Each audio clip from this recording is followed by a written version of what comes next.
This man may have saved your life. In fact, if you were born after 1983, and if you're watching this, that's probably true, isn't it?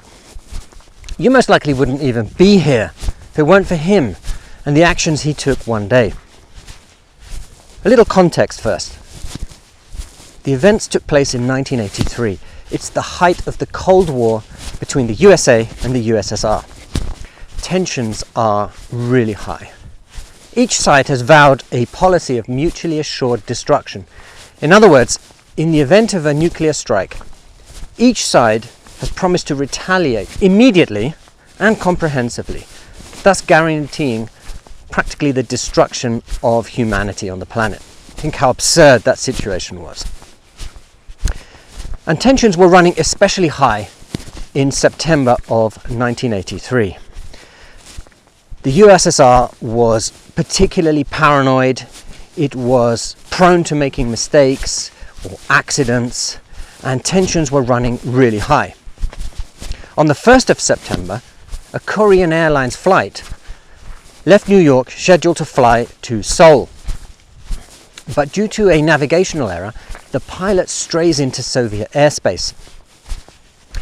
The Soviets, thinking this to be a US military plane, shoot it down.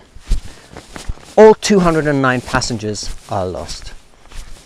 Tensions are ratcheted up even higher. Imagine for a second just how tense it must have been. In particular, in the military. Now, Stanislav Petrov was a lieutenant colonel, and his job was to monitor a computer screen and look for the signs of a nuclear strike. If he sees a nuclear strike, his job is simple. He must report it up the chain of command, where there is a protocol to take in immediate action and initiate the retaliation. Day after day, Petrov goes into work, stares at the screen, and of course sees nothing. But one day in September, late September of 1983, during this period of heightened tensions, Petrov sees a blip on the screen. He can scarcely believe his eyes. He pauses for a second.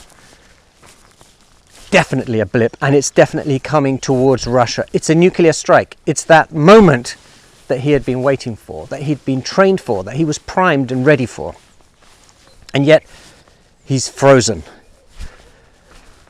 A few seconds pass, and then another 4 blips appear on the screen. We're now looking at 5 intercontinental ballistic missiles heading towards Russia. Petrov knew what he had to do, but he also knew that if he reported this up the chain of command, the retaliation would have been immediate. And incredibly, he made a cold, reasoned calculation that if the USA were to strike, they most likely wouldn't do it with 5 missiles. They'd probably do it with hundreds or thousands of missiles to take out the USSR's capability in one strike. He thought, therefore, it more likely to be some kind of error, although he didn't know what it could possibly be.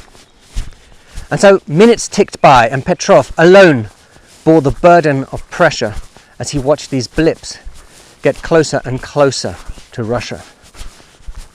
Imagine for a second just what level of tension and stress he must have been going through. The sweat pouring off his brow, dripping onto the keyboard in front of him. And then the blips arrive, and there's nothing. He had been right. It was just a bug, a glitch in the system. But thank goodness for that, and thank goodness for Stanislav Petrov.